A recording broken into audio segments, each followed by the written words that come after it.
Chapter 19. Naalimpungatan ako nang marinig ng katok sa pinto. Ivana, iha, gising ka pa ba? Bumangon ako nang marinig ang boses ni Yaya Daling sa labas ng pinto. Tumayo ako at kinapa-kapa ng paa ang step-in ko. Nang maisuot ko na ito ay lumapit ako sa pinto at binuksan ito. "Ya, bakit po?" tanong ko. Antok na ako at medyo mahapdi ang mata ko dahil sa kaiyak kanina. "Nako, nakatulog ka na pala. Pasensya ka na sa istorbo. Pero kasi si Luis nasa labas. Tinatawag ka. Kanina pa nga maingay baka magreklamo na ang mga kapitbahay." Nanlaki ang mata ko at tila nawala ang antok dahil sa sinabi ni Yaya Daling. "Nandyan po si Luis?" Kamakalabog ang dibdib na tanong ko. "Oo, nasa labas at mukhang lasing na lasing." Lumabas ako ng kwarto at dali-daling bumaba ng hagdan. Sumunod naman sa akin si Yaya Daling. "Ivana." Napasinghap ako nang marinig ang boses ni Luis sa labas. "Ivana baby, uwi ka na please. Uwi na tayo sa bahay." Napalunok ako habang papalapit ng gate. Nakita ko si Luis na kinakalampag ang gate habang nakayuko. Sa likod naman niya ang 4 na malalaking lalaki na namukhan ko na mga kaibigan niya. "Pare, bukas ka na lang pumunta dito. Lasing ka, baka lalong hindi ka harapin ni Ivana." Dinig kong sabi mo, Kuya Alden. "Ivana is here," sabi naman ni Kuya Kester na unang nakapansin sa akin. Nagangat naman ng mukha si Luis at tumingin sa akin. Napalunok naman ako at napakagatlabi nang makita ang hitsura niya. Magulo ang buhok niya at mapupungay ang mga mata. Gusot-gusot na rin ang suot niyang button-down long sleeve na gray na suot pa niya kaninang umaga. "Baby, uwi na tayo sa bahay. Gabi na," sabi niya at nilusot pa ang kamay sa pagitan ng rehas ng gate at inaabot ako. Pero dahil siguro sa sobrang kalasinggan ay bumagsak ang kamay niya at muntik nang matamba ang mukha sa gate. Mabuti na lang at maagap siyang hinawakan sa balikat ni Kuya Alden at Kuya Kester. Kumagat-labi ako. Naaawa ako sa hitsura niya at naiinis. Hindi ganitong Luis ang kilala ko. Sa loob-loob ko natutuwa ako na pumunta siya dito sa bahay at pinapauwi na ako. Ibig sabihin hindi niya ako kayang tiisin. Gusto ko siyang labasin sa gate at yakapin. Pero tinatalo ako ng pride ko. Bumabalik ang sakit na naramdaman ko kanina nang insultuhan niya ako, hindi man lang ako hinayaang magpaliwanag. Humugot ako ng malalim na hininga at nagtaas noo. "Ayoko. Di ako uuwi. Dito lang ako sa amin." Matigas na sabi ko.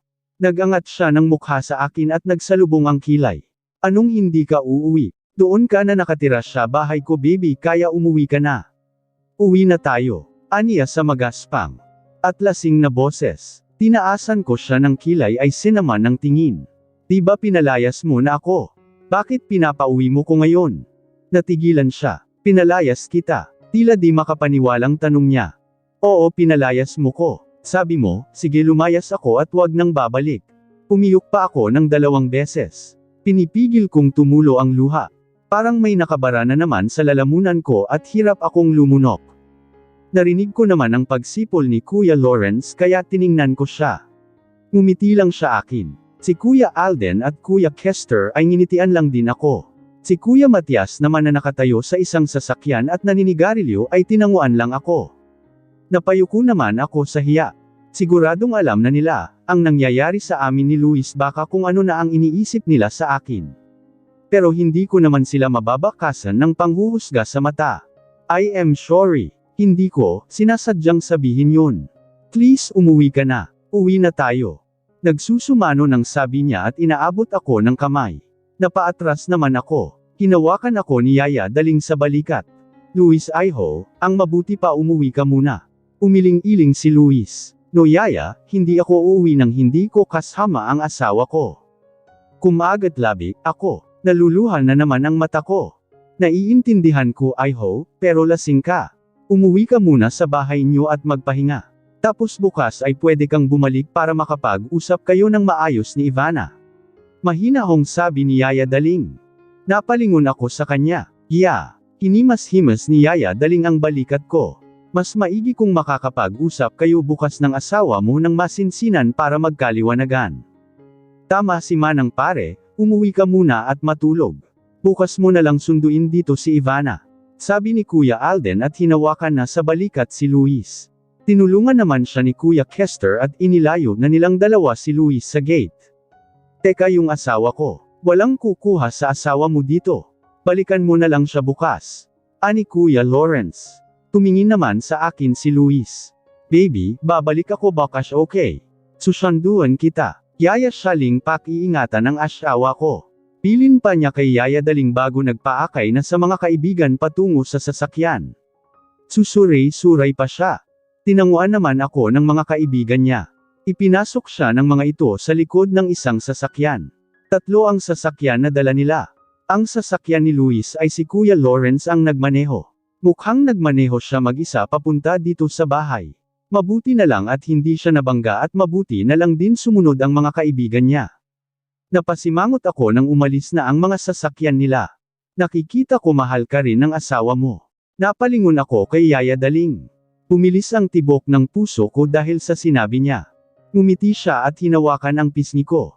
Mahal ka rin ng asawa mo. Kaya kailangan niyong mag-usap bukas. Lumunok ako at tumango-tango. Hindi ko alam kung totoo ba ang sinasabi ni Yaya Daling na mahal ako ni Luis, pero masarap sa pakiramdam. Sana nga ay totoo. Naalimpungatan ako sa boses na naririnig ko. Umungol ako sa inis at dinilat ang mata. Napamura pa ako ng masilaw sa sinag ng araw na tumama sa mukha ko. Oh my God, Luis. Mabuti naman at gising ka na. Sobra akong nag-alala sa'yo kahapon, dahil hindi ka na bumalik sa meeting tapos hindi rin kita makontak.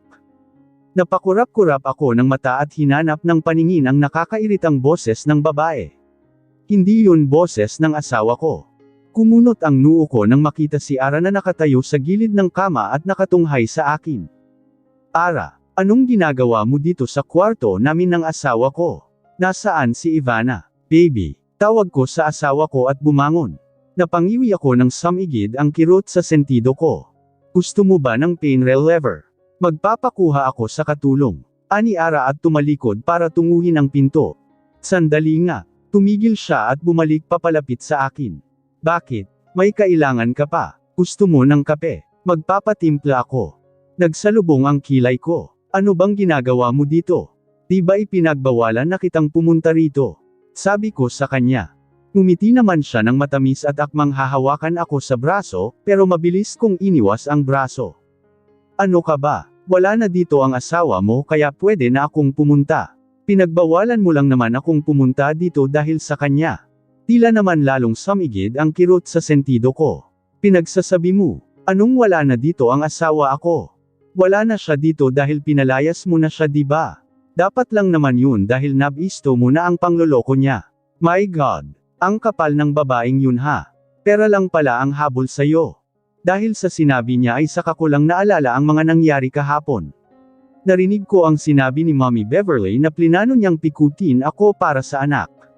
Nagtalo kami ng asawa at nauwi sa paglayas niya. Naalala ko rin na pinuntahan ko siya kagabi sa bahay nila para pauwiin. Pero hindi siya sumama sa akin, dahil lasing ako kaya nangako ako na ngayon babalik para sunduin siya. Lumabas ka na Ara. Pagtatiboy ko kay Ara. Hintayin na lang kita sa baba. Sige. Utusan ko na rin, ang mga katulong na ipaghanda ka ng almusal para makakain ka na tapos sabay na tayong umalis. Aniya nangiting-ngiti pa. Tinaliman ko siya ng tingin. Ang sabi ko lumabas ka na. Lumabas ka sa pamamahay namin ng asawa ko. Band ka dito. Mariing sabi ko. Nawala naman ang ngiti niya. Asawa pa rin ang tawag mo sa kanya. Di ba niloko ka niya? Kaya nga pinalayas mo siya. Ikaw ang lumayas habang nakakapagtimpi pa ako, Aramina. Baka makalimutan kong anak ka ni Ninong at kaladkarin kita pababa ng hagdan. Lumayas ka. Sigaw ko sabay turo sa pinto. Napapitlag naman siya at bahagyang namutla. Pero agad ding sumimangot at tumalikod na. Muli kong namassage ang kumikirot na sentido. Parang lalong sumakit ang ulo dahil sa babaeng yun. Ang kulit. Pumasok na ako sa banyo para mag-shower. Baka sakali mawala na rin ang kirot sa ulo ko. Kailangan ko ring magmadali dahil sisunduan ko pa ang asawa at ibabalik dito sa bahay. Tumiimbagang ako at tinukod ang dalawang kamay sa tiles na dingding ng banyo. Hinayaan kong bumuhos ang malamig na tubig sa katawan ko. Niloko man niya ako o ginamit lang asawa ko pa rin siya. Kasal kami sa papel at dito lang siya dapat sa bahay ko. Kaya sa ayaw niya at sa gusto uuwi siya dito. Pagkatapos kong pag-alitan ang mga tauhan, dahil nakapasok si Ara sa bahay ko ay agad na akong dumiretso sa bahay ng asawa para sunduin siya. Heto Iho, magkape ka muna. Pababa na rin yun si Ivana. Ani Yaya daling at nilapag sa coffee table ang umuusok pang kape. Salamat ho, sabi ko at dinampot ang kape at humigop. Gusto ko ang lasa ng kape. Ito yung kapeng unang natikman ko dito sa bahay nila. Hindi ako nakapagkape kanina sa bahay, dahil nagmamadali akong pumunta rito. Nagangat ako ng tingin ng makarinig ng yabag. Nabitin ang paghigop ko ng kape nang makitang pababa ang asawa. Nakasuot siya ng pink na oversized t-shirt na may nakaimprentang cartoon character. Litaw ang mapuputi at makikinis niyang hita. Napalunok ako kasabay ng pag-react ng alaga ko sa loob ng trouser. Umakyat pa ang mata ko sa mukha niya. Magulo pa ang buhok niya at halatang bagong gising. Parang may tumadyak sa puso ko nang makita ang mugto niyang mata. Mukhang magdamag siyang umiyak kahapon dahil sa akin. Nagtama ang mata namin at inirapan niya ako. Ngumisi naman ako. Siya na nga ang may kasalanan, siya pa ang matapang. Anong ginagawa mo dito? Tanong niya nang makalapit sa akin. Lihim naman akong napamura nang marinig ang magaspang niyang boses. Lalo lang mag-react ang alaga ko at lalo pang sumikip ang trouser ko. Ganyan na ganyan kasi ang boses niya tuwing umaga paggising niya. Pumikit ako ng mariin at napamura sa sarili. Dapat galit ako sa kanya, hindi yung ganito na makita ko lang siya lumalambot na ako. Tumikim ako at pinormal ang mukha. Sinusundo ka. May bahay ka tapos dito ka pa natutulog. Malamig na sabi ko at nilapag ang kape sa saucer. Sumimangot siya at nang hahaba ang ngusong humalukip-kap. Di ba nga pinalayas mo ako? Sabi mo wag akong babalik. Bakit ngayon may sundo ka pa? Matarayi na sabi niya. Napaawang naman ang labi ko. Ngayon lang niya ako tinarayan ng ganito. Aminado naman ako na pinalayas ko nga siya kahapon. Pero siya ang naunang gustong lumayas. At nasabi ko lang din yun dahil sa patong-patong na galit ko kahapon. Hanggang ngayon galit pa rin ako. Oo, galit pa rin ako. Putang na, galit pa rin ako ngayon. Dapat nga wala ako rito at hindi siya sinusundo pa uwi. Pero putang na, dahil galit ako kaya nandito ako ngayon. Tang na talagang buhay ta. Kaya ako sinasabihang tanga ni Matias eh. Tumikim ulit ako. I'm sorry, nasabi ko lang yun sa sama ng loob. Pero di ka pa rin dapat lumayas. Umirap na naman siya. Ayoko nang bumalik doon. Nagsalubong ang kilay ko sa sinabi niya. Anong ayaw mo nang bumalik? Bumuntong hininga siya. Diba pinikot lang naman kita at pera mo lang ang habol ko. So dapat maghiwalay na tayo. Huwag kang mag-alala, yung perang pinambayad mo sa bangko, babayaran ko yun kapag nakahanap na ako ng trabaho pag-graduate ko. No. Padaskol akong tumayo at kinuyam ang kamao. Tumataas na naman sa kaba at ngit-ngit ang dibdib ko. Natigilan naman siya at napalunok. Gusto mong maghiwalay tayo? Para ano? Magsama kayo ng Nico na yun. Ganun ba? Nagpupuyos sa galit ang dibdib ko. Ano bang pinagsasabi mo? Bakit naman kami magsasama ni Nico? Dahil lalaki mo siya. Sigaw ko. Hindi ko siya lalaki. Ganting sigaw niya na halos patili na. Namumula na rin ang mukha niya at matalim ang tingin sa akin. Ha? Hindi mo siya lalaki pero ka-text mo siya. Panay pa ang hingi mo ng sorry at halos magmakaawa kang replyan kanya. Tapos nagkita pa kayong dalawa. Anong gusto mong isipin ko? Tiimbagang nasabi ko. Parang sasabog na ang puso ko sa galit at gusto kong magwala. Mas masakit pa kesa sa nalaman kong plinano lang nila ng mommy niya na pikatin ako dahil sa pera. Nakita ko pa si Yaya daling sa entrada ng kusina at nakatingin lang sa amin. Natigilan na naman siya ng ilang saglit at bumuntong hininga. Nakipaglaban din ng titigan sa akin. Hindi ko siya lalaki, okay? Oo, nagtitext kami at nagkita pero walang malalim na dahilan yun. Nag-so sorry lang ako sa kanya. Mahinahon nang sabi niya. At bakit ka nag-so sorry sa kanya? Dahil pinagpalit mo siya sa akin. Sarkastiko kong sabi. Mariin siyang pumikit at matalim ang tingin sa akin ng damilat. Hindi ko siya pinagpalit sa'yo dahil unang-una sa lahat hindi naman naging kami. Kaibigan ko siya at oo nanligaw siya pero di ko siya sinagot dahil kasal na tayo. Pero kung hindi pa tayo kasal sasagutin mo siya. Saglit siyang hindi nagsalita. Siguro, pero di rin ako sure. Umismid ako, malamang sasagutin mo siya. Gusto mo siya eh. Mapait na sabi ko. Sinama naman niya ako ng tingin. Oo, gusto ko siya noon, hindi na ngayon dahil may iba na akong gusto. Ako naman ang natigilan sa sinabi niya. Tama ba ang narinig ko? May iba na siyang gusto. Sino yun? Ako. Pumilis ang tibok ng puso ko at tila unti-unting nawawala ang ngit-ngit. Sino yun? Tanong ko. Ewan ko. Baka yung magtataho doon sa subdivision. Pilosopo niyang sabi sabay irap sa akin. Matiim ko naman siyang tinignan at buumuntong hininga. Sige na, mag-empake ka na, uuwi na tayo. Sabi ko. Bakit? Pumayag ba ako? Sinaman ko siya ng tingin. Di ko inaakalang may taglay din siyang katigasan ng ulo. Sa ayaw mo at sa gusto uuwi ka sa bahay ko. Mag-asawa tayo kaya kung nasaan ako dun ka. Tapos ang usapan. Abat, Ivana iha, halika muna sa kusina mag-usap tayo saglit. Tawag ni Yaya Daling sa asawa ko. Tiningnan muna niya ako ng matalim at inirapan bago lumapit kay Yaya Daling. Napangisi naman ako at napailing-iling. Ate Ona, Ate Che, okay na ba lahat yan? Tanong ko sa kanila pagpasok ko ng kusina. Nakasuot na ako ng uniforme at papasok na sa school. Pero bago yon ay dadaan ko muna ang mga ginawa kong cupcake sa mga customer ko. Okay na lahat ma'am. Nakabox na. Ngiting-ngiti na sabi ni Ate Ona. Napangiti na rin ako nang makita ang may kulang-kulang benteng box ng cupcake na tig-6 na piraso ang laman. Maayos na rin ang pagkakaribon nito. O ito pa ang isang box. 6 manang leng na tumulong din sa pagbo-box ng cupcake. Pinatong niya ang isang box na hawak niya sa counter. Salamat sa inyo. Yung natira paghatian nyo na lang. Sabi ko. Ay salamat po mami, gustong-gusto ko ang cupcake nyo. Tuwang-tuwang sabi ni Ate Lucy. Okay na po ba ma'am ang lahat? Tanong ni Kuya Nanding na nasa entrada ng kusina. Oo kuya, pakidala na lang sa kotse. Sabi ko. Tumango naman si Kuya Nanding at nilapitan na ang 5 magkapatong na box ng cupcake at maingat na binuhat. Sinukbit ko muna ang shoulder bag ko at maingat ko na ring binuhat ang 5 patong na box. Sumunod naman si Ate Che na buhat din ang ilang patong na box.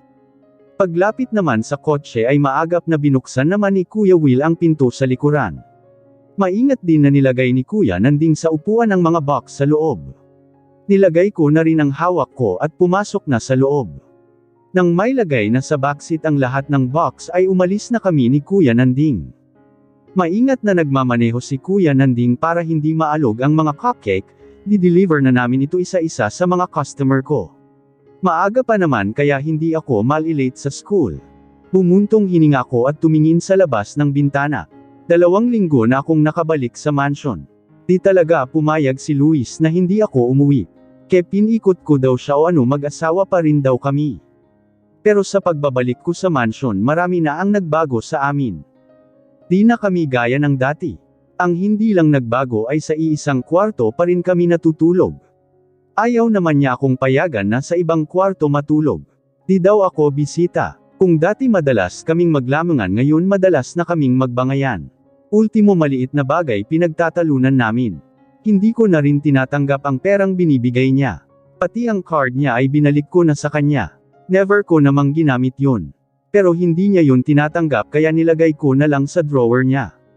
Kaya heto sumasideline ako gumawa ng cupcake para ibenta. Para may extra income ako. Hindi man ako masarap magluto ng mga ulam pero pagdating sa cupcake ay wagi ako. Bata pa lang ako marunong na akong gumawa ng cupcake. Si Yaya Daling ang nagturo sa akin. Tapos nanunood ako sa YouTube para i-level up ang cupcake. Pang-5 araw ko pa lang ngayon gumawa at magbenta. Sana nga ay madagdagan pa ang customer ko. Nag-aalok na rin ako sa mga kaklase at schoolmate ko. Siya nga po pala Ma'am Ivana, si Aling Tessie o-order pala ng 2 box ng cupcake, saad sa akin ni Kuya Nanding na tiningnan ako sa rearview mirror. Ganun ba? Kailan daw niya kukunin kuya? Tanong ko at nilabas ang maliit na notebook para ilista. Bukas daw po, kanina lang naman po siya nagpasabi. Sige kuya salamat. Si Aling Tessie ay may-ari ng isang carinderia sa labas ng subdivision na tinatambayan nila Kuya Nanding. Biglang sumagi sa isip ko sila Jenica, Ruby at Mara. Alukan ko rin kaya sila. Pati yung mga nasa resto. Pagdating sa bahay ng una kong customer ay agad ko nang binigay ang box ng cupcake. Mga kilala ko naman ang mga customer ko na inaalukan ko. Ang ilan pa nga ay mga kakilala at kaibigan nila mommy at daddy. Nasarapan sila sa cupcake ko at humihirit pa ng order. Pagkahatid ko ng lahat ng order ay dumiretso na kami ni Kuya Nanding sa school, 30 minutes na lang mag-uumpisa na ang unang klase ko. Talagang sinarir mo na tong paggawa at pagbenta mo ng cupcake bes ha. Ani Ana na halos mamulawan na sa kinakaing cupcake. May order din kasi siya na 3 box. Isa sa mommy niya at isa sa kuya niya. Nakakatuwa nga dahil sila ng mommy niya. Ang kauna-unahan kong customer at lagi silang may order. Suportado nila ako. Talagang kakareer-in ko na. Maganda ang feedback ng mga customer ko kahit pang 5 araw ko pa lang ngayon. Masarap din sa pakiramdam na may sariling kita mula sa pinaghirapan, kahit na ba medyo nakakapagod pero carry lang. Sabi ko. Tumango-tango si Ana. Masarap naman kasi talaga tong cupcake mo bes, hindi masyadong matamis tapos ang lambot. Si mommy mga mabilis na ubos yung isang box niya kahapon. Pinalik-balikan ba naman sa ref. Tapos si kuya na hindi naman mahilig sa ganito aba nakatatlo. Natuwa naman ako sa sinabi niya. Balak ko ngang gumawa pa ng ibang flavor eh. Isang flavor pa lang kasi ang ginagawa ko pero nag-iisip na ako ng ibang flavor para naman hindi manowa sa chocolate ang mga customer. Ay maganda yan bes, basta 3 box agad ang order ko. Ani Ana naubos na ang hawak na cupcake. Kulang na nga lang pati papel ay kainin niya. Mahilig siya sa pastries mabuti na nga lang at hindi siya tab-ain. Ay siya nga pala bes, bakit hindi mo i-post sa social media yang cupcake mo tapos doon mo ialok? I'm sure maraming o-order. Suhestyon ni Ana. Oo bes, nag-post na ako. Sabi ko, talaga, bakit hindi ko nakita? Aniya at nilabas ang cellphone sa bag. Kasi kapag nago-online ka busy ka i-stalk ang crush mo. Panunukso ko. Marami kasi siyang crush sa social media. Ngumuso naman siya. Iyon ang libangan ko eh. Natawa ako. Yari ka sa kuya mo kapag nalaman niyang nang i-stalk ka ng mga lalaki sa social media. Di niya malalaman yun, wala kasi siyang FB. Aniya saka tumatawa pa. Napailing-iling na lang ako sa kakikayan niya.